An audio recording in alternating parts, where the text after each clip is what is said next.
네, 그러면 이제 교재로 들어갈 건데, 자, 교재가 두 권으로 구성이 되어 있죠. 예, 본문 교재가 있고 기출문제 교재가 있는데 강의가 따로 진행이 될 거예요. 그래서 여러분들이 수강을 하실 때에는 그 본문 교재에 대한 강좌가 따로 있고 그다음 기출문제에 대한 강좌가 따로 있으니까 별개로 들으시면 되겠고, 그 본문 교재 한번 볼게요. 자, 교재 목차를 보시면은 여러분들 교재 목차 부분이 있는데, 목차 부분에 대한 페이지가 안 나와 있긴 한데, 앞에 한 5장 넘기면 목차가 있단 말이에요. 자, 목차를 보시면은 전산회계 1급 이론 정리가 있고, 그 다음 페이지 전산회계 1급 실기가 있어요. 근데 이론하고 실기가 다 연관성이 있단 말이에요. 그래서 제가 이론을 하면서 실기를 왔다 갔다 할 거예요. 그래서 제모의 같은 경우에는 이론 정리를 하고 그 다음에 실기를 하고 이런 식으로 수업을 진행을 할 거거든요. 그래서 전산회계 1급 이론 정리에 제일 먼저 나오는 게 재무회계죠. 자, 강의 순서는 그 이론이 재무회계 먼저, 파트 1이 재무회계잖아요. 그다음 파트 2가 원가회계죠. 그 다음에 다음 페이지 파트 3가 부가가치세인데, 그 강의 순서를 제가 재무회계 먼저 하고 그 다음에 파트 3 부가가치세를 먼저 할 거예요. 그 다음에 파트 2가 있는 원가회계 있죠. 이 원가회계는 순수하게 이론 문제만 나오기 때문에 이거 맨 마지막으로 좀 뺄 거예요. 그러니까 파트 1 재무회계랑 파트 3 부가가치세, 이건 실기하고 연관성이 있단 말이에요. 그래서 파트 1, 파트 3를 먼저 하고 파트 2는 맨 마지막에 할 거고, 그 회계일급 실기 보시면은 그 다음 페이지 회계일급 실기가 있죠. 실기 뭐 파트 1, 파트 2, 파트 3, 파트 4, 뒤에 파트 5, 파트 6, 파트 7까지가 있는데 여기 전부 다 시험 문제죠. 시험 문제, 파트 1은 아니고 파트 2부터 파트 7까지가 시험 문제인데, 파트 2가 시험 문제 1번 문제예요. 실기 문제 1번 문제고, 파트 3가 실기 문제 2번, 그다음 파트 4가 실기 문제 3번 문제고, 그다음 페이지 파트 5 오류 수정, 요게 실기 문제 4번이고, 파트 6 여기 실기 문제 5번이에요. 그다음 파트 7 장부 조회가 실기 문제 6번이단 말이에요. 그래서 실기 문제 순서대로 그 실기 내용이 들어가 있습니다.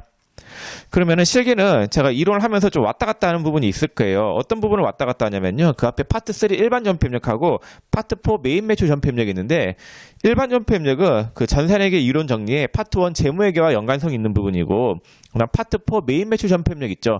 요거는 그 이론 정리에 파트 3 부가가치세하고 연관성이 있단 말이에요. 그래서 파트 1 재무회계 하면서 파트 3를 전산회계 1급 실기에 파트 3로 왔다 갔다 할 거고, 그 다음에 전산회계 1급 이론 정리에 파트 3 부가가치세 있죠. 부가가치세를 하면서 제가 파트 4 실기의 파트 4 메인 매출 전폐입력에 왔다 갔다 할 거예요. 그게 맞는 거예요. 그렇게 공부하는 게. 자, 그래서 일단 수업은 전산회계 1급 이론 정리의 파트 1 재무회계부터 시작을 하도록 하겠습니다. 자, 교재 몇 페이지를 펴시냐면요, 예, 4페이지 한 표 보세요. 4페이지. 자, 4페이지. 재무상태표와 손익계산서가 나와 있는데, 여러분들 이 수업은 일단 여러분들이 앞에, 그 동영상 강의 보시면 앞에 기초회계원리 강좌가 있죠. 기초회계원리 강좌를 제가 올려놨는데 그거를 수강을 하시고 오셔야 되세요. 만약 회계 공부를 처음 하시는 분들이 아니시다, 뭐 학교를 다닐 때 회계 원리 공부를 한번 해봤다라고 하면은 그 앞에 기초 회계 원리를 공부할 필요가 없으신데, 회계 공부가 처음이시다라고 하시는 분들은 반드시 기초 회계 원리를 보시고 오셔야 되세요. 자, 그럼 4페이지 재무상태표와 손익계산서가 있는데, 이거 기초 회계 원리 할 때 배웠죠? 회계란 뭐라고 했어요? 정보 이용자한테 재무상태표와 손익계산서 만들어주는 게 회계다라고 했었죠.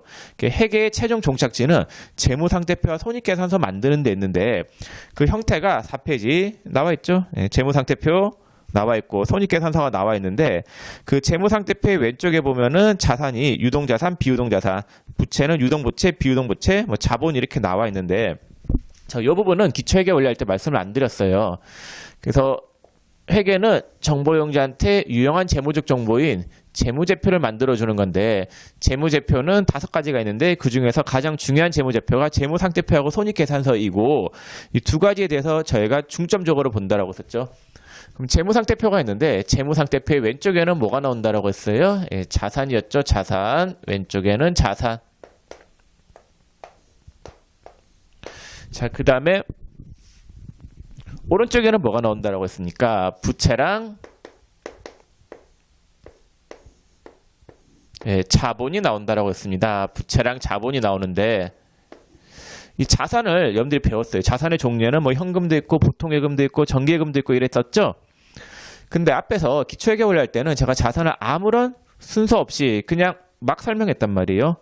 근데 이 재무제표, 재무상태표 있죠. 재무상태표의 자산은 그 일정한 기준에 따라서 배열하게 되어 있단 말이에요. 그래서 그 책에 보시면은 자산의 왼쪽에 유동자산하고 비유동자산 크게 두 가지로 나눠져 있죠. 두 가지로 나눠져 있는데 유동자산하고 비유동자산 이 두 가지로 나눠져 있습니다. 그 다음 부채도 있죠. 부채도 무슨 부채하고 무슨 부채로 나눠져 있냐면요. 유동부채하고 비유동부채로 나눠져 있죠. 부채도 유동부채랑 비유동부채 이 두 가지로 나눠져 있습니다. 자, 그럼 얘들을 나누는 기준은 뭐냐? 말을 유동하고 비유동이죠. 이렇게 유동, 비유동. 유동, 비유동 이렇게 나눠져 있는데 얘들을 나누는 기준은 뭐냐면요. 1년 기준이에요. 자, 유동이 있고 비유동이 있잖아요. 유동이 있고 비유동이 있는데 자, 유동이라고 하는 건 1년 이내예요. 1년 이내. 비유동은 1년 이후를 이야기한단 말이에요. 자, 그럼 유동자산이라고 하는 건 뭐냐면요. 1년 이내에 현금화되는 자산을 유동자산이다라고 하고 비유동자산이라고 하는 거는 1년 이후에 현금화되는 자산을 비유동자산이다라고 해요. 그래서 자산을 구분할 때에는 1년을 기준으로 유동자산과 비유동자산으로 나눈다라는 거. 자, 그 다음에 부채는 유동부채하고 비유동부채가 있죠. 얘들도 당연히 몇 년을 기준으로 나누겠어요? 1년을 기준으로 나누겠죠. 1년 이내에 갚아야 될 빚은 유동부채, 1년 이후에 갚아야 할 빚은 비유동부채가 되겠습니다. 그래서 재무상태표의 자산하고 부채는 배열을 할 때 1년을 기준으로 해서 유동과 비유동으로 나누어서 배열한다라는 거. 이걸 우리가 뭐라고 하냐면요. 유동성 배열법이다. 그런 말을 써요. 그래서 유동성이 높은 자산, 유동성이 높은 자산을 맨 위에 배열하고 유동성이 낮은 자산은 맨 아래에 배열해가지고 유동성이 높은 자산부터 먼저 배열한다라고 해서 유동성 배열법. 그런 말을 쓰고 있습니다. 자, 그래서 왼쪽에 재무상태표 보시면은 유동자산, 자산 부분에는 유동자산, 비유동자산 나눠져 있고 부채는 유동부채, 비유동부채 나눠져 있죠. 자, 그 다음 자본이 있는데 자본은 총 5가지. 뭐 자본금, 자본잉여금, 자본조정, 기타 포괄 손익 누객, 이익잉여금 5가지로 나눠져 있는데 그건 나중에 자본편 들어가서 보게 될 거예요. 이건 좀 어려운데 나중에 자세하게 설명을 하겠습니다. 자, 그 다음 손익계산서 보세요. 손익계산서 보시면은 매출액, 매출원가, 매출총익 뭐 이렇게 되어 있죠. 이것도 나중에 뒤에 가서 다시 볼 건데 자, 기초회계원리 할 때 손익계산서는 두 가지 형태가 있다라고 했어요. 보고식이 있고 그 다음에 계정식 손익계산서가 있는데 우리가 회계 기준에서 인정하는 손익계산서는 보고식 손익계산서, 여러분 책에 있는 거 지금 4페이지에 있는 손익계산서만 인정되는 거고 이걸 정확하게 알고 계셔야 되겠죠. 자, 그러면 이제 여러분들이 어떤 걸 배울 거냐면요. 재무상태표 항목들이 있잖아요. 유동자산에는 어떤 자산들이 있고 비유동자산에는 어떤 자산들이 있을 건데 또 부채에도 어떤 것들이 있을 거단 말이에요. 개별 하나하나의 계정 과목에 대해서 조금 더 자세하게 살펴보는 시간을 가질 거단 말이에요. 그래서 유동자산 중에서 뭐 현금이 나올 거고 보통예금, 당좌금 이런 것들이 있는데 이런 개별 계정 과목에 대해서 하나하나 자세하게 살펴볼 거고 그 순서는 이렇게 자산부터 하고 그 다음 부채, 자본, 그 다음에 손익계산 항목들 매출액, 매출원가, 매출총액 이 순서대로 살펴보도록 하겠습니다. 자, 그럼 다음 페이지 5페이지 가보시면은 챕터 1이 뭐가 나옵니까? 유동자산이죠? 여기서부터 시작할 거예요. 자, 유동자산 보겠습니다. 자, 유동자산이라고 하는 거는 1년 이내에 현금화되는 자산을 유동자산이다라고요. 자, 1년 이내에 현금화되는 자산을 유동자산이다라고 하는데 그 책에 보시면은 한번 읽어볼게요. 유동자산이란 보고기간 종료일로부터 1년 이내에 현금으로 전환되거나 소비될 것으로 예상되는 자산으로서 당좌자산과 재고자산으로 구분된다. 다만 정상적인 영업주기 내에서 현금으로 전환되거나 소비될 것으로 예상되는 자산은 보고기간 종료일로부터 1년 이내에 실현되지 않더라도 유동자산으로 분류한다라고 돼 있죠. 그러니까 여러분들 이 자산을 유동과 비유동을 나눌 때는 반드시 1년 기준만 있는 게 아니라 어떤 기준도 있냐면요. 정상적인 영업주기 기준, 정상적인 영업주기 이내, 영업주기 이내, 요 기준도 들어간다라는 거. 자, 이게 무슨 말이냐면요. 제가 예를 들어 볼게요. 조선업 있죠, 조선업. 조선업은 배 만드는데 1년 만에 만들 수 있을 것 같아요? 아니에요. 만드는데 오래 걸린단 말이에요. 막 3, 4년 걸리고 그런단 말이에요. 그러면은 걔네들의 정상적인 영업주기는 3년이다라고 볼 수 있어요. 배 하나 만드는데 3년이 걸리니까네. 그럼 돈을 받을 때 3년 만에 돈 받으면은 걔들 입장에서는 빨리 받은 걸로 볼 수 있단 말이에요. 그래서 만약에 조선업에서 유동과 비유동을 나누는 기준을 1년으로 두게 되면은 그 회사는 유동이 될 만한 게 거의 없어요. 전부 다 비유동이 돼 버린단 말이에요. 그래서 그 업종에 맞게 1년 기준을 적용하기 좀 힘든 업종이다라고 하면은 정상적인 영업주기 기준으로 유동과 비유동을 나눌 수 있다라는 거, 그 말입니다. 자, 그래서 유동자산은 1년 이내 혹은 정상적인 영업주기 이내에 현금화되는 자산이 유동자산이 되겠고, 이 유동자산은 크게 두 가지로 구분하고 있습니다. 자, 유동자산은 크게 두 가지. 무슨 자산하고 무슨 자산으로 구분하냐면요. 당자자산하고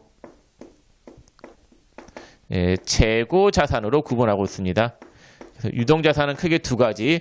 당자자산하고 재고자산으로 구분하고 있는데, 자, 당자자산이라고 하는 건 뭐냐면요. 당자자산은 재고자산을 제외한 거. 재고자산을 제외한 유동자산. 재고자산을 제외한 유동자산이 당자자산이 되겠고, 재고자산이라고 하는 건 뭐냐면요. 팔려고 가지고 있는 자산. 판매 목적으로 보유하고 있는 자산. 판매 목적으로 보유하고 있는 자산이 재고자산이 되겠습니다. 보유하고 있는 자산. 그래서 팔려고 가지고 있는 자산이 재고자산이 되겠고, 당자자산이라고 하는 거는 재고자산을 뺀 나머지 유동자산이 당자자산이 되겠습니다. 그럼 이 자산의 정의를 알아야 되느냐? 유동자산을 두 가지로 분류했는데 이 자산의 정의를 알아야 되느냐? 재고자산의 정의는 꼭 알아야 돼요. 이건 뒤에서 배울 건데 이건 나중에 다시 한 번 더 설명을 할 거고, 당자자산의 정의는 몰라도 되겠습니다. 해서 여러분들 그 표 보면은 유동자산 해가지고 당자자산하고 재고자산 왼쪽 오른쪽 구분이 돼 있죠? 자, 왼쪽이 당자자산이고 오른쪽이 오른쪽은 재고자산이 되어 있는데, 당자자산에 해당하는 계정 과목들이 1번부터 16번까지 쭉 나와 있고, 재고자산에 해당하는 계정 과목들이 1번부터 7번까지 해서 쭉 나와 있죠. 그럼 이 하나하나의 계정 과목들인데, 그 당자자산 부분에 보면은 계정 과목 옆에 번호가 나와 있죠. 이 번호는 뭐냐면요. 여러분들이 나중에 실기하실 때 계정 과목들을 그 전산 프로그램, 여러분들이 K랩 프로그램이죠. 그 프로그램에다가 입력을 해야 된단 말이에요. 입력을 할 때 계정 과목들은 코드 번호가 부여가 되어 있어요. 현금은 101번, 당자예금은 102번 이렇게 부여가 되어 있는데, 요 번호로 계정 과목들이 관리가 된단 말이에요. 그 번호를 적어놓은 건데 이거 외울 필요 없어요. 참고로 적어놓은 거고, 프로그램에서는 그 번호가 다 검색이 된단 말이에요. 그래서 참고로 알아두시면 되겠고, 우리가 이제 배우는 순서는 당자자산에 해당하는 계정 과목들이 쭉 나와 있죠. 이 계정 과목들에 대해서 이제 하나하나 자세하게 살펴볼 건데, 일단 당자자산 보고 그 다음에 재고자산, 이 순서대로 수업을 좀 진행하겠습니다. 자, 6페이지 가보세요. 6페이지 가보면 제1절에 당자자산이 나와 있죠. 자, 당자자산에 제일 먼저 나오는 게 현금이 현금성 자산이라고 하는 주제가 나와 있는데, 현금이 현금성 자산이 뭐냐, 여기에 대한 거는 제가 좀 이따 설명을 할 거고, 먼저 현금 현금성 자산을 봤을 때 그 표가 있죠. 표에 1번에 현금이 있죠. 현금. 자, 현금부터 보겠습니다. 여러분들 당자자산, 그러니까 당자자산 중에서 제일 먼저 나오는 게 뭐겠어요? 당연히 현금이겠죠. 왜냐면은 재무상태표에 자산을 배열할 때는 유동성이 높은 자산부터 먼저 배열한다라고 했었고, 유동성이 높다라고 하는 거는 현금화가 빨리 되는 자산을 이야기하는데, 현금화가 제일 빨리 되는 자산은 당연히 현금이겠죠. 그래서 가장 먼저 나오는 게 현금. 자, 현금에 대해서 한번 살펴볼게요. 자, 거기 보시면은 현금이란 기업이 보유하고 있는 자산 중 가장 유동성이 높은 자산으로서 통화뿐 아니라 통화와 언제든지 교환할 수 있는 통화 대용 증권까지 포함한다라고 되어 있죠, 책에.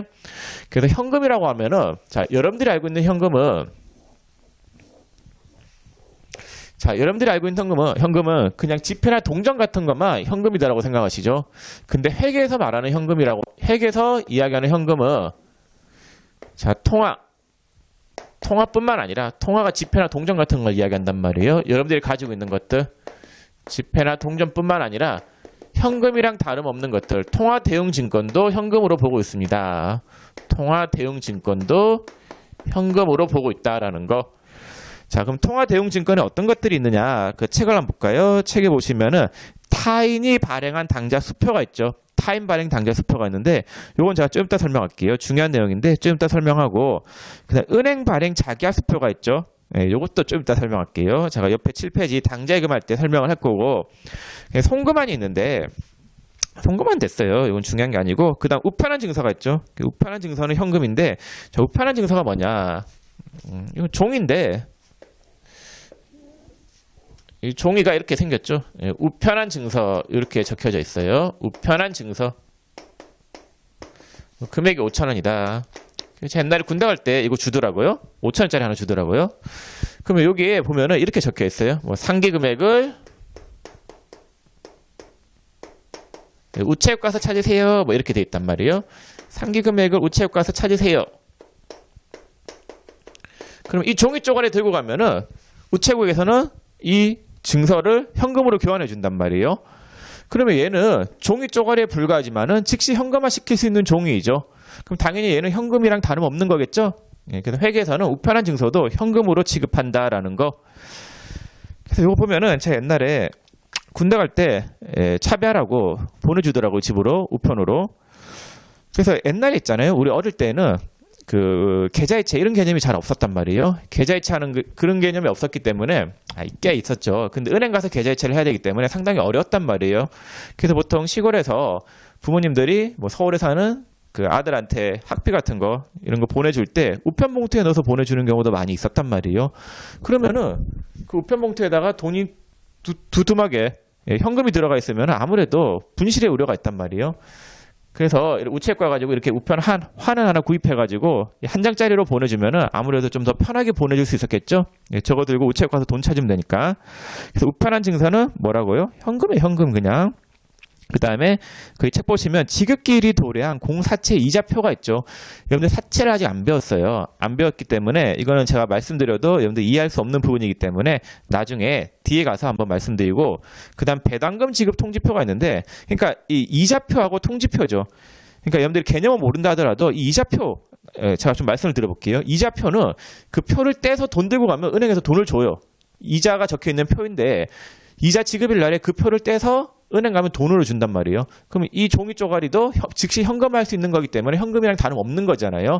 예, 그래서 얘도 현금인 거고, 배당금 지급 통지표, 배당금이 뭔지 제가 나중에 설명을 할 건데 얘도 그냥 통지표, 돈을 주겠다라고 하는 통지표예요. 이거 들고 은행 가면은 돈 준단 말이에요. 예, 그래서 얘들은 일반 종이에 불과하지만은 즉시 현금화할 수 있는 종이기 때문에 현금이랑 다름없는 거죠. 예, 그래서 회계에서는 뭘로 분류하냐면요, 현금으로 분류하고 있다라는 거. 자, 그 밑에 이제 참고로 다음에 해당하는 항목은 통화 대응 증권에 포함되지 않는 항목이다라고 돼 있죠. 자, 요거는 지금 여러분들한테 설명드려봤자 이해할 수 없는 부분이기 때문에 나중에 말씀드리겠습니다. 자, 그 다음에 표에 2번에 요구불 예금이라고 나와 있죠. 요구불 예금. 자, 요거 제가 칠판을 좀 지우고 설명을 드리겠습니다.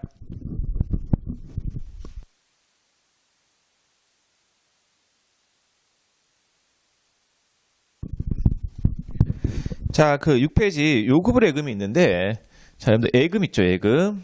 예금의 종류에는 크게 세 가지가 있어요. 자, 예금의 종류에는 크게 세 가지가 있는데, 먼저 보통 예금. 자, 그다음 두 번째 뭐가 있냐면요, 당좌예금. 그 다음에 세 번째 뭐가 있냐면요, 정기예금이 있습니다. 자, 보통예금이라고 하는 건 뭐냐면요, 입출금이 자유로운 예금 통장. 입출금이 자유로운 예금. 얘를 보통예금이다라고 하고, 자, 그 다음에 당좌예금, 이건 좀 이따 보고, 정기예금. 정기예금은 만기가 있는 예금 통장. 만기가 있는 예금 통장을 정기예금이다라고 해요. 그 다음에 당좌예금에 대해서 설명을 해야 되는데, 이 당좌예금이 중요하단 말이에요. 이거는 별도의 챕터 7페이지를 통해서 볼게요. 자, 7페이지에 당좌예금이 나와 있는데, 그거 한번 보겠습니다. 이게 중요하죠, 당좌예금이. 자, 당좌예금. 근데 여러분들 이거 보통예금 있잖아요. 이거는 입출금이 자유로운 예금 통장인데, 이거는 뭐 여러분들 다 아시죠? 언제든지 찾아 쓸 수 있는 통장을 이야기하는 거고, 정기예금은 만기가 있는 건데, 이거는 만기가 돼야지 찾았을 수 있는 예금이죠.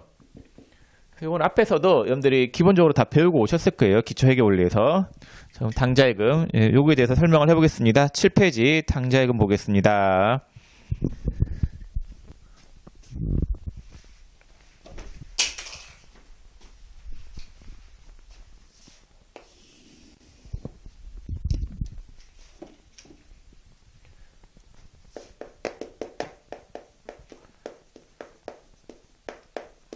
자, 당좌예금인데 여기 만약에 갑사가 있었다라고 할게요. 갑법인이다라고 할까? 갑법인이 있는데 갑법인이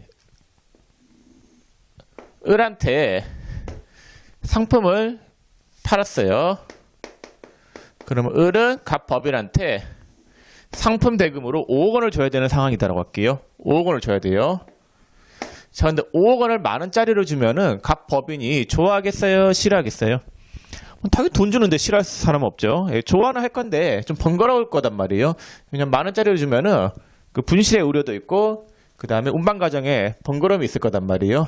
그래서 을은 자기가 거래하고 있는 은행이 하나은행이었다라고 할게요.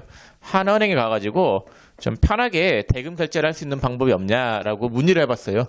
문의를 해봤더니 하나은행이 이렇게 이야기해요. 당좌예금 통장을 하나 개설해라 라고 권유를 하는 거예요. 그래서 당좌예금 통장을 개설했어요. 당좌예금 통장, 이렇게 당좌예금 통장을 하나 개설했다라고 할게요. 그리고 당좌예금 통장에 돈을 7억 원을 넣었다라고 할게요. 예, 7억 원. 그럼 통장의 잔고가 7억 원이 되겠죠? 그럼 하나은행은 을한테 뭘 주냐면요. 수표 용지를 줘요. 당좌 수표 용지를 이렇게 준단 말이에요. 그럼 을은 당좌예금 통장을 개설하고 난 다음에 수표 용지를 이렇게 받아오는데 받아온 수표 용지에다가 5억 원이라고 써서 갑법인한테 주면 돼요. 그래서 여기다가 당좌 수표가 있는데 당좌 수표에다가 5억 원이라고 써가지고 갑법인한테 대금 결제를 해요. 그러면은 수표를 5억 원짜리 갑법인한테 발행해주죠. 그러면은 을의 당좌예금 통장에서 돈이 얼마가 빠져나가냐면요. 5억 원이 빠져나가는 구조예요. 이렇게 5억 원이 빠져나가겠죠. 그래서 당좌예금이다라고 하는 거는 당좌 수표의 발행을 통해서 출금이 가능한 통장을 당좌예금 통장이라고 해요. 그래서 당좌예금이다라고 하는 거는 당좌 수표의 발행을 통해서 당좌 수표 발행을 통해서 예, 출금 가능한 예금, 출금 가능한 예금 통장을 당좌예금이다라고 합니다. 그래서 수표를 발행하면은 을의 당좌예금 통장에서 돈이 빠져나가잖아요. 그래서 여러분들 여기서 중요한 게 수표를 발행하면 어느 통장에서 돈이 빠져나간다는 거 알 수 있어요? 예, 당좌예금 통장에서 돈이 빠져나간다라는 거. 자, 그래서 7페이지 상단에 한번 볼게요. 당좌예금이란 기업이 은행과 당좌거래 약정을 통하여 현금을 예입하고 예금액의 범위 내에서 수표를 발행하여 언제든지 자유로이 현금을 인출할 수 있는 예금이다라고 돼 있죠. 그래서 당좌예금은 수표의 발행을 통해서 인출 가능한 예금을 이야기하고 그 다음에 그 당좌예금 회계 처리와 관련하여 주의할 사항은 다음과 같아. 주의해야 될 거. 첫 번째, 당좌 수표를 발행하면 어느 통장에서 돈이 빠져나가요? 당좌예금 통장에서 돈이 빠져나가니까 당좌예금 계정이 감소하게 되겠죠? 그래서 수표를 발행하면 당좌예금 통장이 감소가 된다라는 거. 자, 그 다음 두 번째, 타인 발행 당좌 수표로 지급하거나 받았으면 현금으로 지급하거나 수령한 것이다. 이게 무슨 말이냐면요.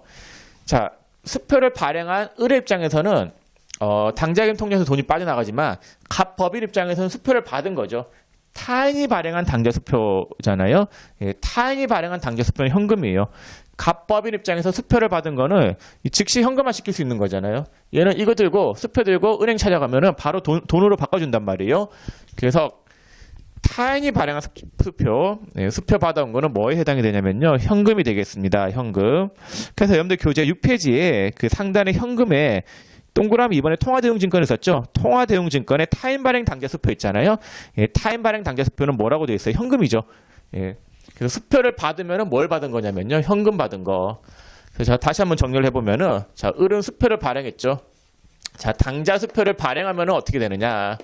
당좌 수표를 발행하면은 어느 통장에서 돈이 빠져나가냐면요. 당좌 예금에서 당좌예금이 감소되고 당좌예금이 감소. 그 다음에 갑법인 입장, 당좌 수표를 받았다. 예, 타인이 발행한 당좌 수표를 수령했다. 타인 발행 당좌 수표를 받은 거. 예, 타인이 발행한 당좌 수표를 받은 거는 뭘 받은 거예요? 이거는 현금을 받은 거다. 현금을 수령한 거다라는 거. 타인이 발행한 당좌 수표는 현금이 되고 수표를 발행하면은 당좌 예금 통장에서 돈이 빠져나간다라는 거.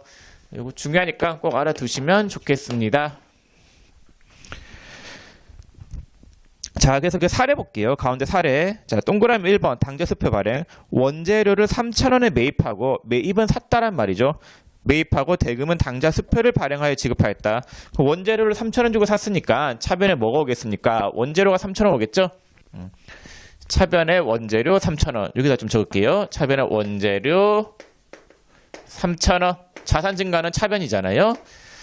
자, 근데 뭘 발행했어요? 수표를 발행했죠. 수표를 발행하면 어느 통장에서 돈이 빠져나가나요? 당좌 예금 통장에서 돈이 빠져나가겠죠. 그래서 대변에 당좌 예금 3,000원 이렇게 분개하시면 되겠습니다. 자, 그 다음에 거기 동그라미 2번을 좀 이따 보고 동그라미 3번 보세요.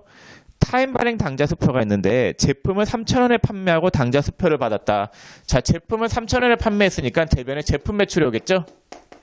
제품을 판매하면 무조건 대변이 제품 매출이에요. 여러분들이 기초회계 원리할 때는 상품을 판매하면 상품 매출이었죠. 근데 회계급부터는 시험이 무조건 제조기업이단 말이에요. 그래서 판매하는 거는 보통 다 제품이에요. 제품 매출. 제품을 판매하면 대변 제품 매출. 수익 발생은 대변이죠. 얼마만큼의 수익이 발생했냐면요. 3,000원이죠. 대변의 제품 매출 3,000원이고 받은 거는 뭘 받았대요? 수표를 받았다라고 돼 있죠. 타인이 발행한 당좌 수표. 예, 내가 수표를 발행한 게 아니라 수표를 받은 거잖아요. 수표를 받았을 때는 뭘 받은 거다라고요? 현금을 받은 겁니다. 그래서 차변에 뭐가 와야 되냐면요. 현금 3,000원. 예, 이렇게 분개하시면 되겠습니다.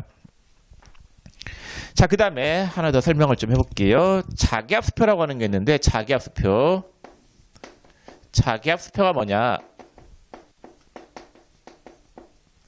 자, 자기압 수표는 발행인과 지급인이 동일한 수표를 자기압 수표다라고요. 발행인과 지급인이 동일한 수표. 네, 발행인과 지급인이 동일한 수표를 자기압 수표다라고 합니다. 그래서 여러분들이 보통 가지고 있는 수표는 다 자기압 수표죠. 어릴 때부터 수표 받았다라고 하면 자기압 수표 받은 그랬을 거예요. 그래서 자기압 수표 보면은 보통 은행이 발행해요. 은행이 발행하고 지급도 은행이 지급한단 말이에요. 은행 발행, 은행 앞으로 지급이 되는 수표. 네, 보통 그런 수표인데 자기압 수표예요. 그럼 자기압 수표는 가지고 있으면 무조건 현금이에요. 얘는 현금이랑 똑같죠. 여러분들이 옛날에 10,000원짜리를 주는 게 좋아요? 수표 10만원짜리 수표 받는 게 좋았어요? 10만원짜리 수표가 훨씬 행복했죠. 예, 현금이에요. 현금. 예, 자기압 수표는 현금이랑 똑같은 걸로 보시면 되겠습니다. 얘는 현금이다. 무조건 현금인 거예요. 자, 그래서 여러분들 교재 6페이지 보세요. 6페이지 상단에 그 통화대응증권에 그 은행 발행 자기압 수표가 있죠. 얘는 무조건 뭐라고요? 현금이에요. 자기압 수표는 현금이다. 자, 교재 7페이지 볼게요. 7페이지 그 사례 동그라미 2번에 자기압 수표 지급이 있는데 원재료를 3,000원에 매입하고 자기압 수표로 지급하였다. 그럼 차변에 원재료 3,000원이 오겠죠? 원재료 3,000원 주고 샀으니까 차변에 원재료 3,000원. 자, 그 다음 대변에는 뭐가 오느냐? 돈을 뭘로 줬다라고요? 자기압 수표로 줬죠? 자기압 수표는 무조건 뭐라고요? 현금이에요. 그래서 대변에 현금 3,000원. 네, 이런 식으로 분개하시면 되겠습니다. 자, 해서 당좌예금, 당좌예금에 대해서 설명을 했는데 중요하죠. 기본이에요. 기본. 꼭 아셔야 될 부분이에요. 수표를 발행하면은 당좌예금 통장에서 돈이 빠져나가고 수표를 받은 거는 현금 받은 거다. 타인이 발행한 당좌 수표는 현금이고 자기압 수표는 무조건 뭐라고요? 자기압 수표는 무조건 현금이다. 자기압 수표를 줬을 때도 현금 준 거고 자기압 수표를 받은 거는 현금 받은 거예요. 당좌예금, 당좌 수표. 그러니까 당좌 수표를 발행하면은 당좌예금 통장에서 돈 나가고 당좌 수표를 받았을 때는 현금 받은 거죠. 구분을 잘 하시면 좋겠습니다. 자, 여러분들 교재 몇 페이지 잠깐 보시냐면요.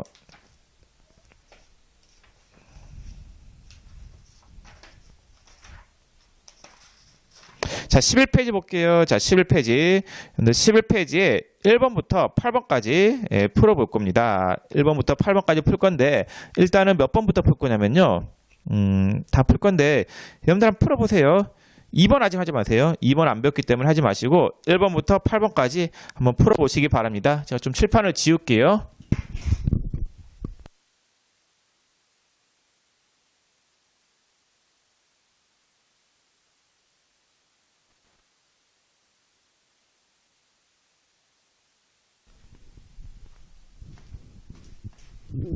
자, 한번 풀어볼게요. 1번에 신한은행과 당좌거래 약정을 체결하고 현금 100만 원을 당좌예금하다.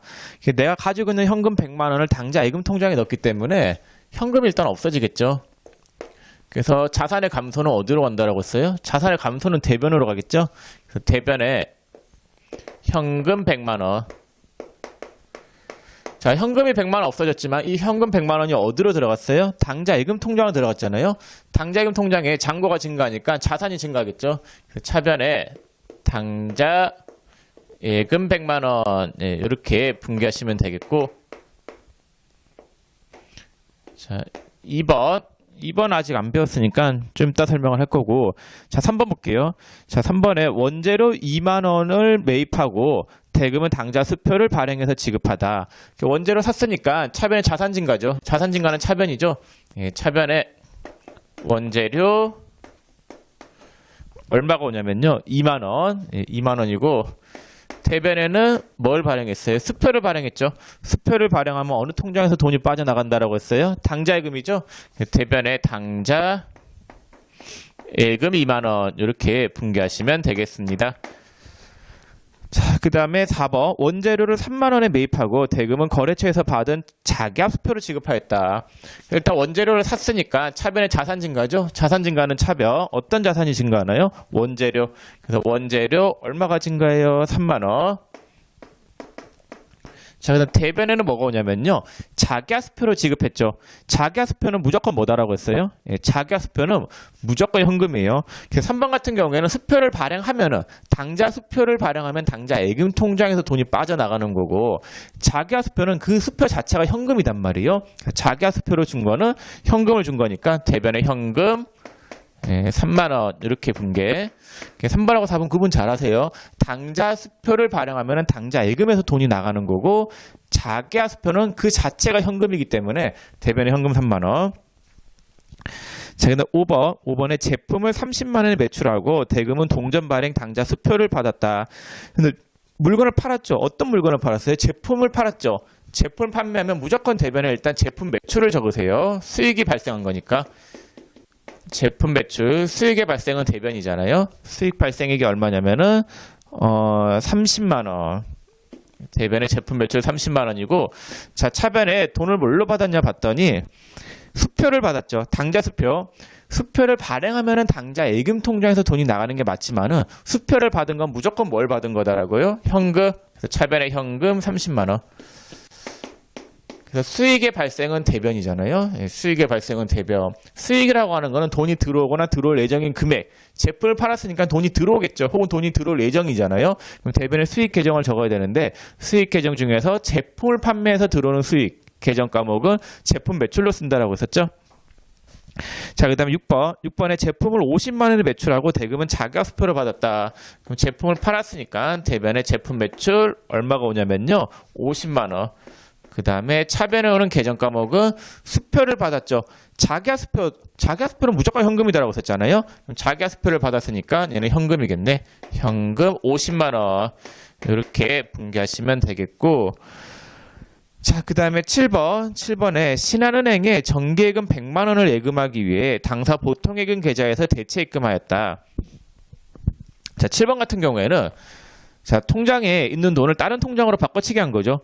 정기예금 100만 원을 예금하기 위해 보통예금 통장에 있는 돈을 어느 통장으로 넣었다라는 거예요. 정기예금 통장을 넣었다라는 거죠. 그럼 보통예금 통장의 잔고는 어떻게 되겠어요? 줄어들겠죠?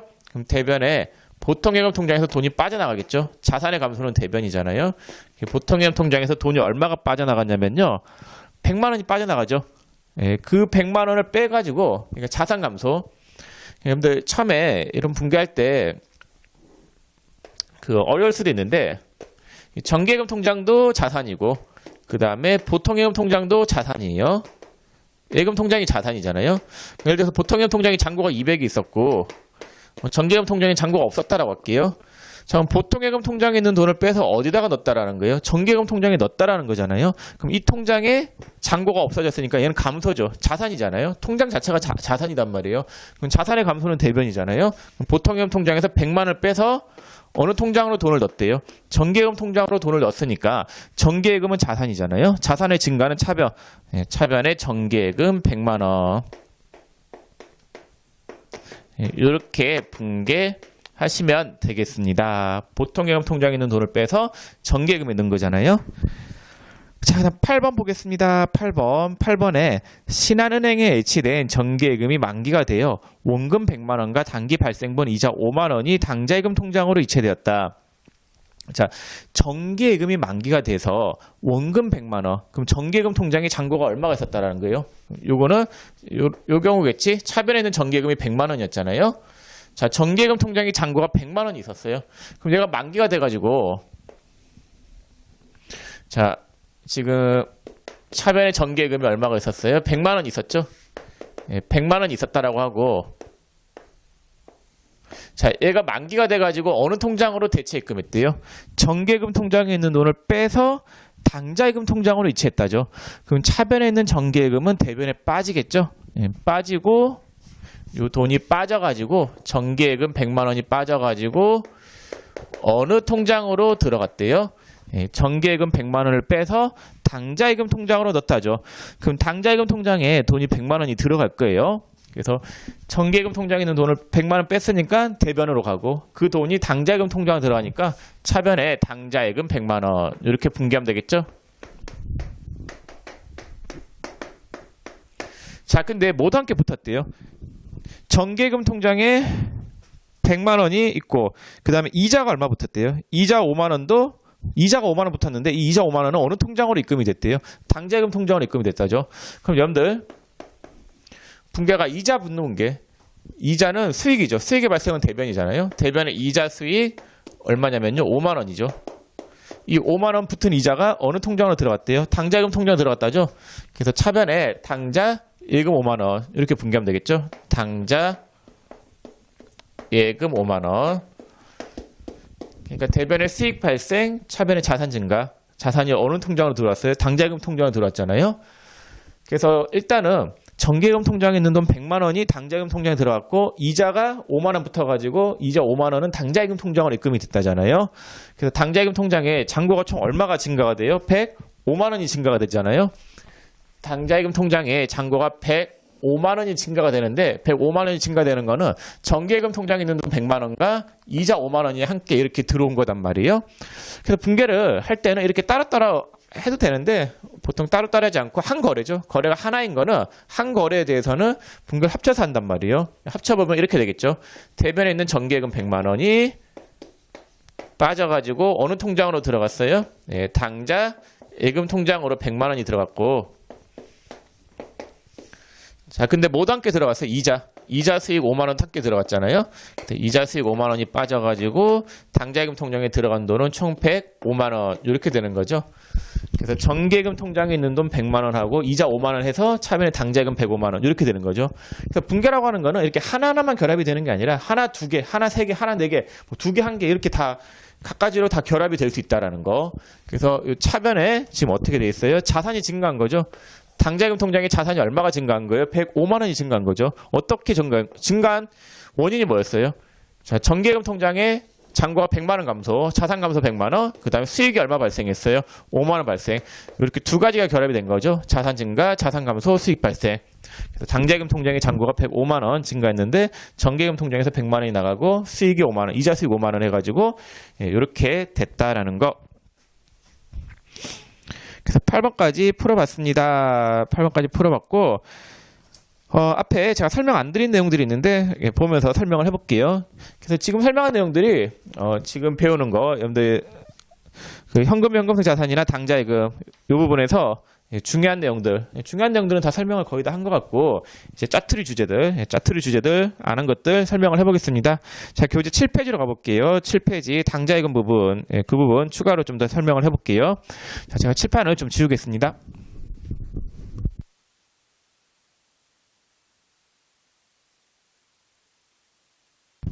자, 이제 7페이지 하단에 당좌 차월 보겠습니다. 당좌 차월. 자, 예를 좀 들어볼게요. 아까 들었던 애랑 똑같은 건데, 자, 갑 법인이 을한테 상품을 팔았어요. 상품 대금으로 5억 원을 줘야 되는데 5억 원을 만 원짜리를 주면 번거로우니까 하나은행에다 당좌예금 통장을 개설해가지고 통장에다가 돈을 3억 원 넣어놨다라고 할게요. 자, 그러면 대금 결제가 얼마가 이루어져야 돼요? 5억 원이 이루어져야 되겠죠? 그럼 수표를 5억 원짜리 써서 발행을 했어요. 자, 당좌 수표 5억 원짜리 발행했는데 그럼 을의 당좌예금 통장에서 돈이 얼마가 빠져나가야 되는 게 맞아요? 5억 원이 빠져나가야 되겠죠? 그럼 수표 5억 원짜리 발행했으니까 5억 원이 빠져나가야 되는데 통장 잔고가 지금 얼마밖에 없어요? 3억 원밖에 없죠? 그럼 당좌예금 통장에 지금 뭐가 발생돼요? 마이너스가 발생되죠. 예, 이런 걸 뭐라고 하냐면요. 당좌 차월이 발생했다라고 해요. 그래서 보통 당좌예금 통장을 개설할 때에는 당좌 차월 약정을 맺는데 우리가 수표를 발행하다 보면은 예상치 못하게 당좌예금 통장의 잔고가 없이 발행이 될 수도 있단 말이에요. 그러니까 잔고가 얼마였는지 깜빡하고 수표 발행을 잘못할 수도 있는 거잖아요.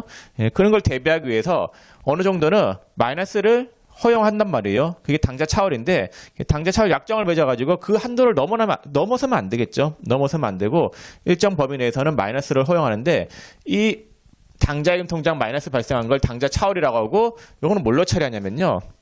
자, 당좌예금 통장에 마이너스 2억 원 발생한 거잖아요.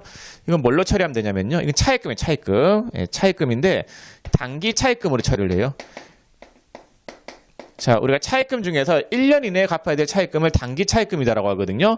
그래서 당좌 차월은 뭘로 처리하냐면요. 단기 차입금으로 처리가 된다라는 거. 좀 적을게요. 당좌 차월은 뭘로 처리하느냐? 당좌 차월은 단기 차입금으로 처리한다라는 거. 자, 여러분들 마이너스 통장 들어보셨죠?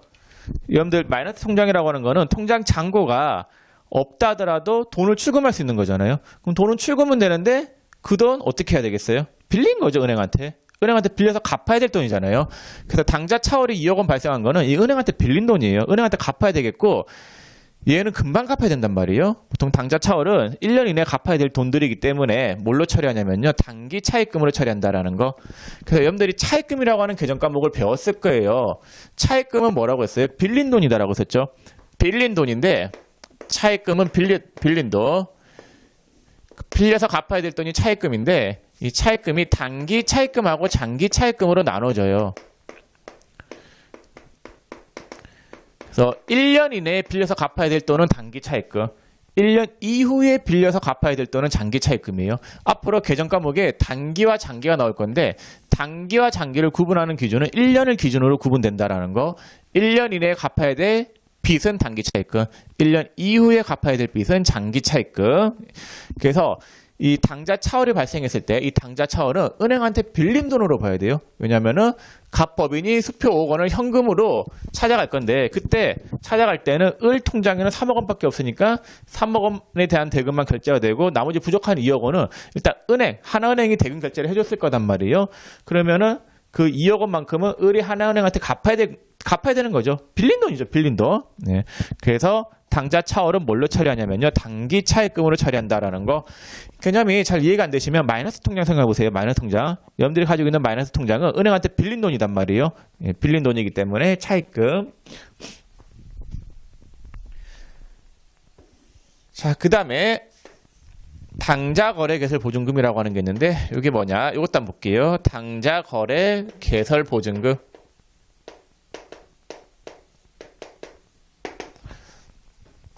자, 근데 당좌 차월이 발생하면 은행 입장에서는 불안하겠어요? 안 불안하겠어요? 불안하단 말이에요. 그래서 당좌 거래 약정을 맺을 때 당좌예금 통장에 보증금을 넣으라고 해요. 너네가 나중에 수표를 부도내거나 그러니까 이 당좌 차월이 발생하게 해놓고 난 다음에 나중에 돈 안 갚아버리면 안 되는 거잖아요. 그래서 그럴 위험성이 있기 때문에 당좌예금 통장에 보증금을 넣어놓으라고 하는데 그걸 뭐라고 하냐면요. 당좌거래개설 보증금이다라고 해요. 당좌거래개설 보증금. 자, 그게 염도 교재에 몇 페이지 있냐면요. 8페이지 있죠. 8페이지. 자, 8페이지에 있는데 자, 이 보증금을 넣어놓으면 있잖아요. 당좌예금 통장에 들어있는 돈이긴 한데 쓸 수가 없어요. 사용이 제한되는 예금이단 말이에요. 그래서 당좌거래개설 보증금은 사용할 수 없는 예금, 사용이 제한된 예금이에요. 얘는 당좌예금 통장을 깨지 않는 이상은 이 돈을 찾아 쓸 수 없단 말이에요. 예금 통장에 들어있는 돈이긴 하는데 사용할 수 없는 예금, 이렇게 사용할 수 없는 예금에 대해서 사용하는 개정 과목이 뭐냐면요. 특정 현금과 예금이라고 하는 개정 과목을 써요. 이 개정 과목은 참고로 알아두시면 되는데 시험에 뭐 그렇게 잘 나오는 개정 과목은 아니에요. 자, 특정 현금과 예금이라고 하는 거는 사용이 제한되어 있는 예금에 대해서 사용하는 개정 과목이 특정 현금과 예금이고 사용이 제한되는 예금의 가장 대표적인 예가 당좌거래개설 보증금이거든요. 그래서 당좌예금 통장에 분명히 잔고가 있는데 이건 쓸 수 없는 돈, 그게 당좌거래개설 보증금이 되겠습니다. 자, 그럼 7페이지 보세요. 다시 7페이지. 7페이지 하단에 그 사례, 당좌 차월의 사례 좀 볼게요. 자, 원재료를 3,000원에 매입하면서 당좌 수표를 발행하여 지급하였다. 그럼 차변에 원재료 3,000원 이렇게 오겠네요. 원재료 3,000원 주고 샀으니까. 자, 그 다음에 수표 발행을 했는데 수표 발행을 했더니 당좌예금 통장의 잔고가 지금 얼마밖에 없어요? 2,000원밖에 없죠. 그럼 당좌예금 통장에서는 돈이 2,000원밖에 없으니까 얼마만 빠져나가야 되겠어요? 이 통장에서는 2,000원만 빠져나갔겠죠? 수표 발행을 3,000원짜리 했다 하더라도 당좌예금 2,000원. 근데 부족한 금액이 얼마예요? 1,000원만큼 부족하죠. 이 부족한 돈은 뭘로 봐야 된다라고요? 은행한테 빌린 돈으로 봐야 돼요. 빌려서 준 돈이기 때문에 얘는 뭘로 처리해야 되냐면요. 단기 차입금. 근데 이런 마이너스 발생하는 부분 있죠. 예금 통장에 마이너스 발생한 거는 보통 금방 메꿔 넣어야 될 부분이에요. 거의 100% 1년 이내에 메꿔 넣어야 될 돈이기 때문에 단기 차입금으로 처리하면 되겠습니다. 그래서 자산을 3,000원 주고 샀는데 이렇게 보시면 되겠죠. 원재료를 3,000원 주고 샀는데 내 통장에 들어있는 돈은 2,000원밖에 없으니까 내 통장에서 2,000원이 빠져나간 거고 나머지 1,000원만큼은 잔고가 부족해가지고 은행이 빌려준 돈이다. 은행한테 빌려서 산 거다. 이렇게 보시면 되세요. 그래서 빌려서 산 거. 그러니까 당좌예금 통장이 잔고가 지금 3,000원이 빠져나가니까 마이너스 1,000원이 발생한 건데 이걸 당좌 차월이라고 하는데 그 말이 어려우면은 그냥 1,000원만큼 부족한 거는 은행한테 빌려서 물건 구입한 거다. 이렇게 생각을 하셔도 되겠습니다. 자, 그런데 차입금이 개정 과목이 좀 낯설은 분들은 앞에서 우리가 기초회계 원리 할 때 은행으로부터 현금 100원을 차입하다 뭐 이런 사례 많이 풀어보셨죠? 그러면은 차변에 현금 100원이 들어올 거고 자산 증가. 빌린 돈은 뭐가 돼요? 부채니까 부채의 증가는 대변이죠. 그래서 차입금 100원이다라고 했는데 근데 1년 이내에 갚아야 될 거면은 단기 차입금 이렇게 쓰거든요. 그래서 단기 차입금 100원. 이런 식으로 분계 이해하시면 되겠습니다. 자, 그 다음에 8페이지 보시면은 그 하단에 사례 볼게요. 신한은행과 당좌거래 약정을 체결하고 당좌거래개설 보증금 2,000원을 현금으로 예입하였다. 그럼 당좌예금 통장에 돈을 넣은 거는 맞아. 2,000원. 2,000원 넣었는데 이 통장에 2,000원을 넣었더니 그 돈은 쓸 수 있는 예금이에요? 쓸 수 없는 예금이에요? 쓸 수 없죠. 이렇게 사용이 제한되는 예금에 대해서 사용하는 개정 과목이 뭐다라고 했냐면요. 특정 현금과 예금이다라고 썼죠. 그래서 현금 2,000원이 나갔으니까 자산 감소는 대변이죠. 대변의 현금 2,000원이고 차변에 이 통장에 들어있는 돈이 만약에 쓸 수 있는 돈이라고 하면은 당좌예금이겠죠. 근데 사용이 제한된 예금, 사용이 제한되어 있는 예금에 대해서 사용하는 개정 과목이 뭐다라고 했습니까? 특정 현금과 예금이다라고 했었죠. 그래서 차변에 특정 현금과 예금 2,000원 이런 식으로 분개하시면 되겠습니다. 자, 그래서 7페이지 하단에 당좌 차월하고 8페이지에 당좌개설 보증금을 배웠는데 여러분들 요거 있죠? 요거는 시험에 막 잘 나오는 주제는 아니니까 일단 참고를 하시고 막 이해가 안 되면은 그냥 일단은 넘어가셔도 크게 무리는 없을 것 같습니다. 자, 11페이지 보세요. 11페이지 상단에 필수분계 연습이 있는데 필수분계 연습에 2번 볼게요. 당좌거래 약정을 체결하고 당좌거래개설 보증금 20만 원을 현금 입금하다. 그럼 대변에 현금 20이 나가겠죠. 현금으로 입금을 했으니까 현금이 감소할 거 아니에요. 자산의 감소는 대변으로 가야 되잖아요. 그럼 대변에 현금 20.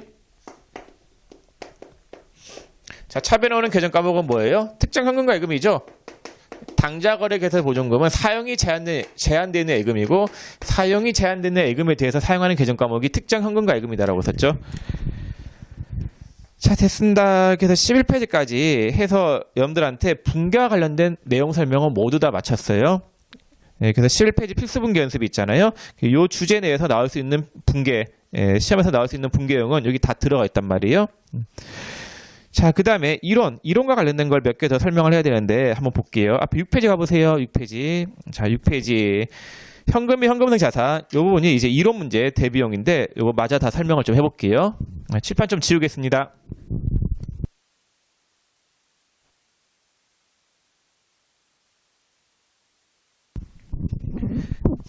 자, 이제 6페이지 다시 가볼게요. 여기 설명 안 드린 부분들을 마저 할 건데, 거기 보면 주제가 현금, 현금성 자산이죠. 자, 현금, 현금성 자산이 뭐냐? 여기에 대해서 설명을 좀 드려보겠습니다. 자, 현금 및 현금성 자산. 자, 요건 세 가지 합한 금액을 이야기해요. 거기 현금, 두 번째 보통예금하고 당좌예금.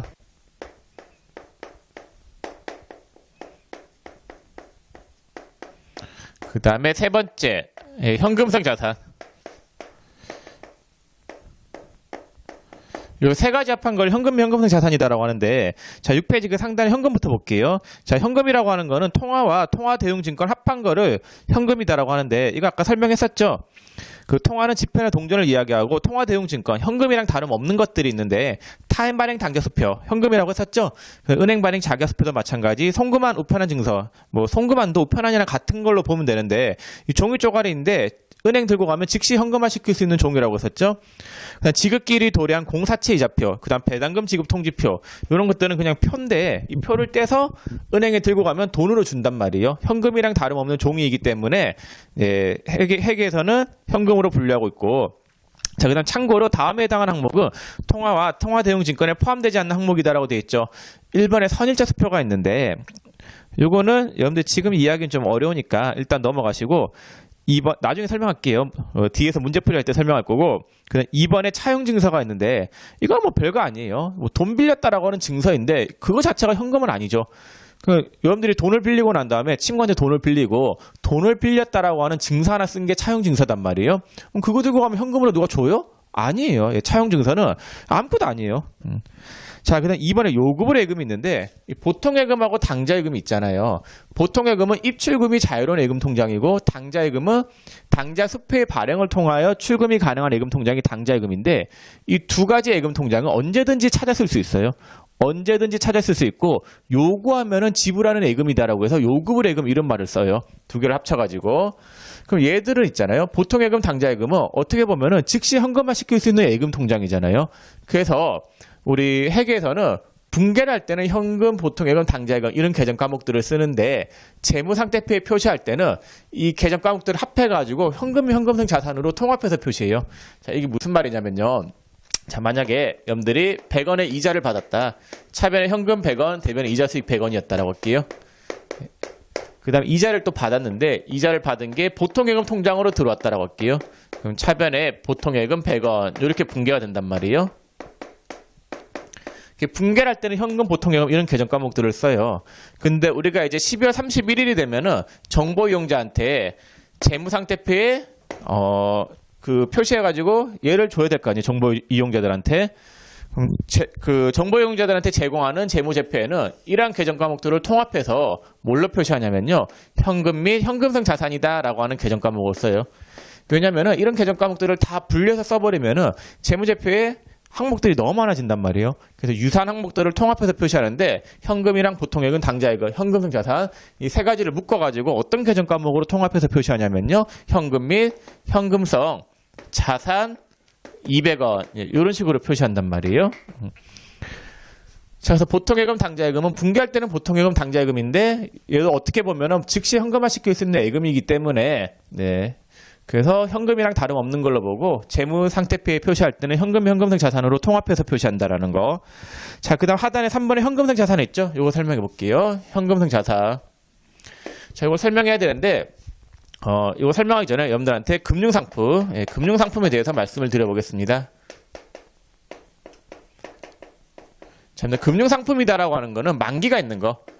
만기가 있는 거는 전부 다 금융상품이다라고 생각하세요. 만기가 있는 것들.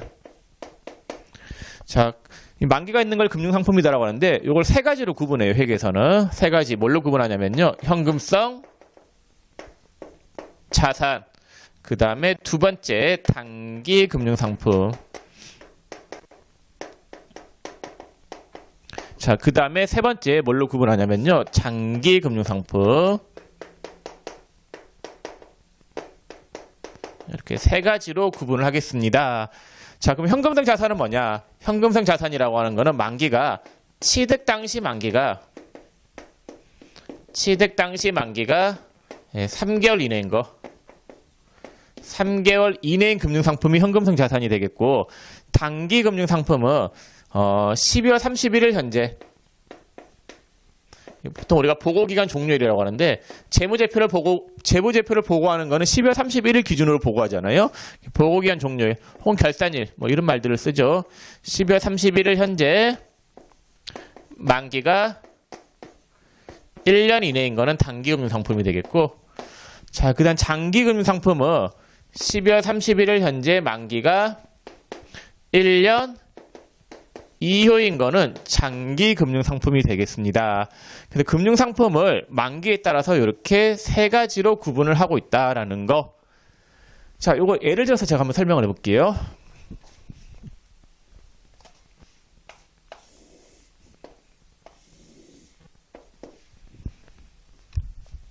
자, 근데 금융상품 중에서 RP라고 하는 금융상품이 있다라고 할게요. RP가 뭔지는 몰라도 돼요. 어쨌거나 만기가 있는 금융상품이단 말이에요.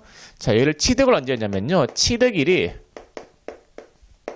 X의 1년 9월 X 1년 9월 1일이었다라고 할게요. 9월 1일. 자, 9월 1일 날 취득을 했고, 자, 첫 번째 만기. 자, 만기를 봤더니 만기가 X 1년도 11월 15일이었다라고 할게요. 자, 그럼 9월 1일 날 샀는데 만기가 11월 15일 해가지고 15일이죠. 15일. 두 달하고 15일이잖아요. 그럼 만기가 3개월도 안 되죠. 3개월도 안 되는 기간에 현금화가 될 수 있는 거잖아요. 그러면은 얘는 조금만 기다리면 현금화가 되기 때문에 현금이랑 다름없는 걸로 보고 현금성 자산으로 구분해요. 그래서 금융상품의 만기가 너무 짧은 것들 있죠. 3개월만 기다리면 바로 현금화 시킬 수 있는 금융상품들은 뭘로 구분하냐면요. 현금성 자산으로 구분을 해요. 자, 근데 만약에 만기가 X2년도 1월 5일이었다. 자, 그럼 얘 같은 경우에는 일단 취득 당시 만기가 3개월은 넘었죠. 9, 10, 10일 넘어갔잖아요. 그러면은 취득 당시 만기가 3개월을 넘었기 때문에 이제는 현금성 자산은 될 수가 없는 거예요. 현금화가 빨리 되는 건 아니기 때문에. 자, 그때는 뭐 아니면 뭘로 구분하냐면요. 현금성 자산이 아니면은 둘 중에 하나예요. 단기 아니면은 장기로 구분한단 말이에요. 단기 금융상품 아니면 장기 금융상품으로 구분하는데, 제가 단기와 장기를 나누는 기준은 1년을 기준으로 나눈다라고 했어요. 아까 차입금 이야기할 때 말씀드렸었죠. 그럼 1년 이내에 만기가 1년 이내에 도래한다. 이 기준이 12월 31일 시점에서 봤을 때 보고기간 종료일 재무제표를 보고해야 될 기준 1이 12월 31일이라고 하면은 12월 31일 현재 만기가 1년 이내에 도래하는 거는 뭘로 구분하냐면요. 단기 금융상품으로 구분하고, 그 다음에 만약에 만기가 X3년도 3월 5일이었다. 얘는 만기가 일단 취득 당시 만기가 3개월 넘은 건 확실하고, 그 다음에 X1년 12월 31일 기준을 봤을 때 X1년 12월 31일 현재 만기가 1년 이후에 도래하잖아요. 예, 1년 이후에 도래하기 때문에 얘는 뭘로 분류해야 되냐면요. 장기 금융상품으로 구분해야 된다라는 거. 요거 좀 주의하셔야 되는데, 자, 다시 한 번 더 정리를 좀 해볼게요.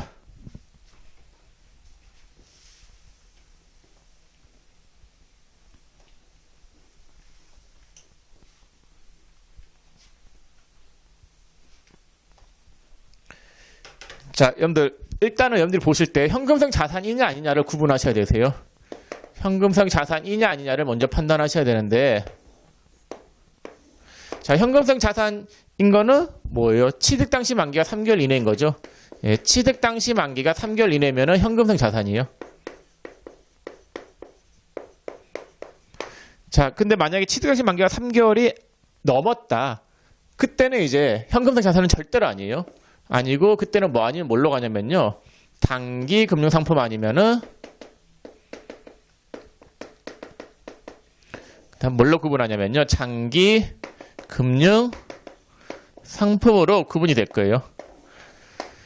자, 그럼 단기와 장기를 나눈 기준은 여러분들이 보고하려는 재무제표의 결산일 현재, 보통 12월 31일 기준으로 보고한단 말이에요. 12월 31일 기준으로 봤을 때 12월 31일 현재 만기가 1년 이내다.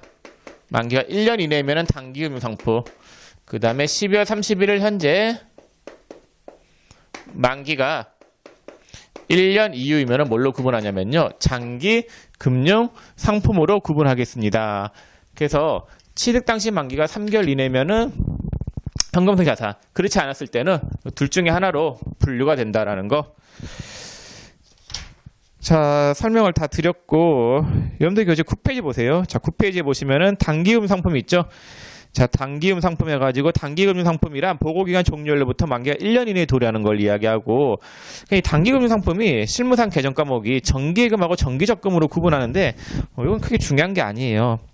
왜냐면은 제가 보기에는 이 정기예금하고 정기적금을 나누는 기준 자체도 좀 애매하고, 지금 책에 정기예금은 한번 넣어놓고 나면은 나중에 만기일 날에 찾을 수 있는 예금이고, 정기적금은 정기예금을 제외한 단기금 상품이다라고 되어 있는데, 용어 자체가 적금은 적금이고 예금은 예금인 거지, 정기적금이 정기예금을 제외한 단기금 상품, 이렇게 의미가 되지는 않을 것 같은데, 현재 프로그램에 분류해 놓은 게 이런 식으로 의미를 뒀기 때문에 제가 똑같이 해놨는데, 이 자체가 좀 약간 애매한 부분이긴 해요. 그래서 이 단기금 상품을 정기예금하고 정기적금으로 구분하는데 요거는 그냥 무시하세요. 크게 안 중요해요. 그냥 시험 문제에서 개정 과목이 정기예금이 나오면 정기예금을 쓰시고 정기적금이 나오면 정기적금을 쓰시면 되세요. 개정 과목을. 자, 그 다음에 장기금융 상품은 두 가지로 구분이 돼요. 자, 장기금융 상품은 두 가지. 뭘로 구분이 되냐면요. 장기성 예금하고 그다음 특정 현금과 예금으로 구분이 되는데, 이건 좀 아셔야 되는데, 자, 여러분들 우리가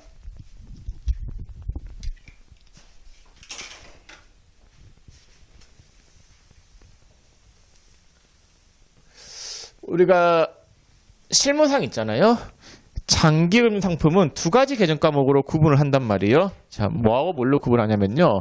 자, 장기금융 상품은 실무상 개정 과목 두 가지, 장기성 예금하고 그 다음에 두 번째 뭘로 구분하냐면요. 특정 현금과 예금으로 구분해요. 그러니까 분계를 할 때는, 여러분들 분계할 때는 장기성 예금이나 특정 현금 예금 이 두 가지 개정 과목을 쓰고, 재무제표에 표시할 때는 장기금융 상품으로 통합해서 표시한단 말이에요.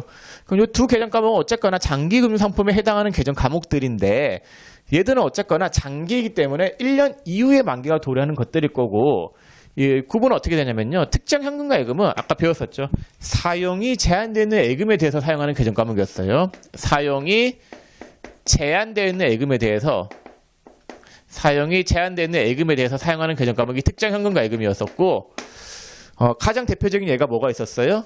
당좌 개설 보증금 있었죠. 당좌 개설 보증금. 이것만 아시면 되세요. 당좌 개설 보증금은 무조건 어떤 개정 과목을 쓰라고요? 특정 현금과 예금 개정 과목 쓰세요. 그러니까 실무상 개정 과목을 쓸 때는 특정 현금과 예금이고, 재무 상태표에 표시할 때는 이걸로 표시하지 않고 장기금융 상품으로 통합해서 표시한다. 그런 의미인데, 근데 이 개정 과목 요건 좀 아셔야 되겠고, 장기성 예금은 뭐냐면요. 예금이에요, 예금. 자, 예금인데, 예금 중에서 만기가 1년 이후에 도래하는 거, 만기가 1년 이후에 도래하는 거는 전부 다 뭘로 써야 되냐면요. 장기성 예금으로 써야 돼요.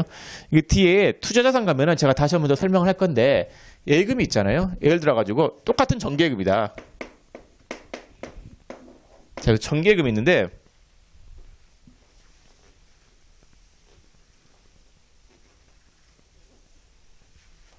자, 정기예금이 있는데, 정기예금이 만기가 1년 이내이다. 정기가 만기가 1년 이후이다. 정기예금이 만기가 1년 이내면 정기예금이에요. 그 다음 정기예금이 만기가 1년 이후이면 계정 과목을 장기성 예금으로 써야 돼요. 여러분들 처음에 공부하실 때 제가 너무 많은 내용을 설명하는 것 같은데 이게 지금 뒤에서도 반복이 된단 말이에요. 처음에 받아들일 때 좀 어려울 수도 있어요. 해결은 있잖아요. 똑같은 그 금융상품에 대해서도 똑같은 거에 대해서도 정기예금이라고 하는 거에 대해서도 만기에 따라서 분류하는 계정 과목들이 틀려져요. 그러니까 정기예금을 들었는데 만기가 1년 이내면은 계정 과목을 정기예금으로 쓰고 정기예금인데 만기가 1년 이후면은 계정 과목을 장기성 예금으로 쓰는 거예요. 정보용자들한테 더 정확한 정보를 알려주기 위한 거예요. 저희 회사에 예금이 있는데 이 예금은 만기가 1년 이내짜리다, 만기가 1년 이후짜리다. 그걸 구분해주고 싶은 거예요. 구분해서 알려주고 싶기 때문에 계정 과목을 다르게 쓰고 있다라는 거. 그래서 여러분들 시험 문제에서는 분개하실 때 있잖아요. 이렇게 나올 거예요. 정기예금이면 정기예금이다라고 나와요. 나오는데 나올 때 만기가 주어질 거예요.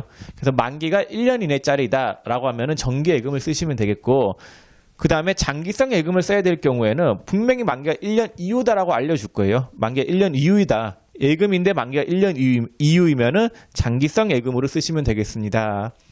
그래서 제가 방금 한 이 내용 있잖아요. 이 내용은 제가 뒤에서도 구분하는 건 뒤에서도 한 번 더 말씀을 드릴 테니까 일단 이 부분은 참고로 아셔도 되겠어요. 그래서 여러분들이 제가 지금 설명한 게 이거 구분하는 거, 현금성 자산, 단기금 상품, 장기금 상품 구분하는 거, 여기 이론 문제로 잘 나온단 말이에요. 요거를 설명하면서 제가 단기금 상품하고 장기금 상품에 대해서 조금 더 보완해서 설명을 한 거단 말이에요.